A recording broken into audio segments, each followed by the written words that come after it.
జగన్మోహన్ రెడ్డి ఏం చేశారంటే దాని మీద వచ్చే పవర్ ప్లాంట్ ఇవన్నిటిని కూడా అమ్ముకున్నాడు లంచాలు తీసుకొని. నాసిరకం పనులు చేసి దాంట్లో ఇవాళ కాపర్ డ్యామ్ కొట్టుకుపోయేటట్టు తీసుకొచ్చాడంటే ఇతను అవినీతి. మరి ఈ 5 yearsలో ఆ 25%ని ఫినిష్ చేయడానికి వైఎస్ఆర్సీపీకి ఎందుకు అంత టైం పడుతుందంటే ఇప్పుడు నేను ఇందాక మీకు చెప్పా, ఒక విజనరీకి ఒక ప్రిజనరీకి ఉన్న తేడా ఏంటో 2019-24 మధ్య కనపడింది. ఐడియా ఉంటే ఒక ప్రాజెక్ట్ మీద ఒక కమిట్మెంటు, ఒక స్టేట్ మీద ఒక కమిట్మెంటు, ఒక అవగాహన ఉంటే ఇవన్నీ పూర్తవుతాయి. సేపు లిక్కర్లో దోచుకుందాం, శాండ్లో దోచుకుందాం, మైన్స్లో దోచుకుందాం, భూముల మీద దోచుకుందాం, ఇలా ఉండేవాడికి ఏం కనబడతాయి? కాబట్టి తేడా అది. ఆ రోజున మేము చేసాము ప్రాజెక్టులు. ఆ రోజు మేము చేసిన ఈ మొత్తం పార్లమెంట్ సాక్షిగా పార్లమెంట్లో అనౌన్స్ చేశారు ఎన్డీఏ గవర్నమెంట్. మేము హయాంలో ఎంతవరకు జరిగింది పనులని. ఇవాళ ఎన్ని డేట్లు పెట్టాడు పోలవరం పూర్తి చేస్తానికి? ముందు అన్నాడు 2021, 2022 అన్నాడు, 23 అన్నాడు, 24 కూడా అయిపోయింది. మధ్యలో ఇరిగేషన్ మినిస్టర్స్ కూడా మారటం, దానికి ఏమన్నా పని స్లో అవడం? మినిస్టర్కి దానికి సంబంధం లేదని నేను చెప్పాను కదా. ఇది కేంద్రం పీపీఏ అథారిటీ ఉంటుంది. పీపీఏ అథారిటీ మానిటరింగ్లో జరిగేది పోలవరం పనులు.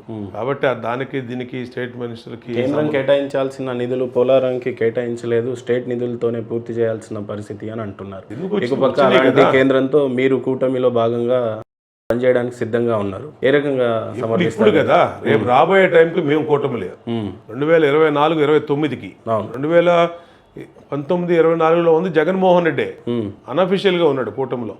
కూటమిలో ఉండబట్టే అతని కేసులు ముందుకు సాగలా. దాదాపు ఒక వాయిదా కూడా అతను కోర్టుకెళ్ళా. అతని బాబాయ్ వివేకానంద రెడ్డికి హత్య కేసు మూలపడిపోయింది.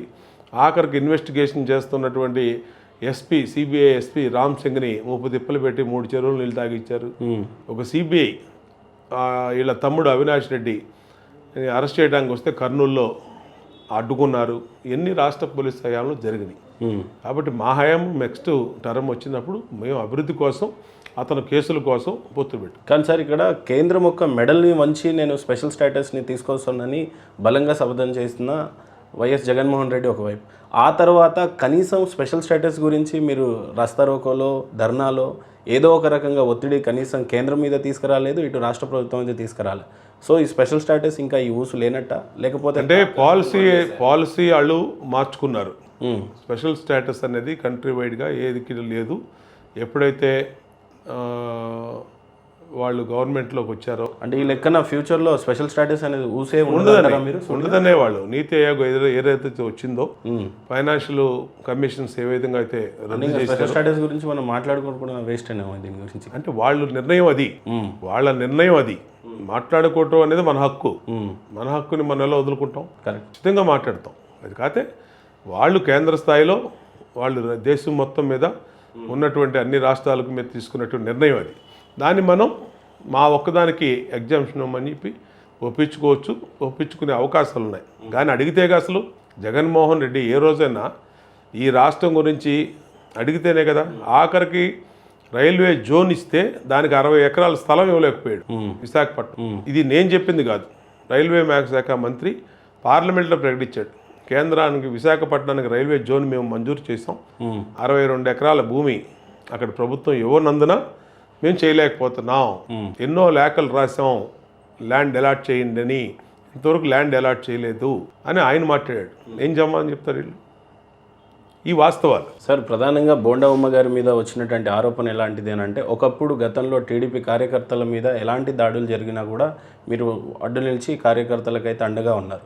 ఇప్పుడు ప్రధానంగా వినపడుతుంది ఏంటంటే కేశినేని నాని గారు ఈ క్షణంలో పార్టీ మారడానికి ప్రధానమైన కారణం బోండమ్మ గారు అని వినిపిస్తూ ఉంది. పొమ్మన లేక పొగబెట్టేశారు అని చెప్పి ప్రధానంగా మీ పేరు వినపడతా ఉంది. విజయవాడలో ఇమ్మడపోలేక వెళ్ళిపోయాను అని చెప్పేసి కేశినేని నాని గారు వెళ్ళిపోయారు. ఇప్పుడు అతను 2 సార్లు ఎంపీ చేశాడు. 2 సార్లు ఎంపీ చేసి అతను లైన్ మార్చుకొని అతను స్వార్థం కోసం వైసీపీకి కోవర్ట్గా మారి ఇక్కడ మాట్లాడటం మొదలుపెట్టాడు, ఇక్కడ యాక్టివిటీ చేయటం మొదలుపెట్టాడు. మేము అనేక సార్లు చెప్పాం. 10 సంవత్సరాల్లో లేని అవసరం కేశినేని నాని గారికి ఇప్పటికే ఏమొచ్చిందంటారు? 10 సంవత్సరాలు ఎక్కడ ఉంది? ఫస్ట్ 5 సంవత్సరాలే అధికారంలో ఉన్నప్పుడు లేదు ఈ విషయం.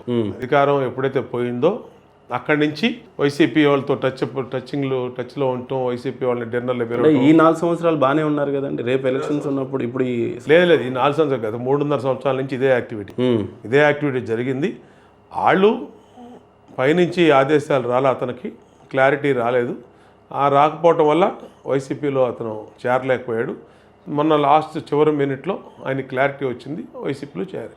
అంతేగాని ఇక్కడ ఎవరు కూడా ఒకళ్ళు పెడితే ఒకళ్ళు అంటే వెళ్ళిపోయే పరిస్థితులు ఎవరు ఉండరు రాజకీయాల్లో. ఎవరు రాజకీయం వాళ్ళదే ఉంటుంది, ఫైట్ చేస్తారు తప్పితే అలా పారిపోరు.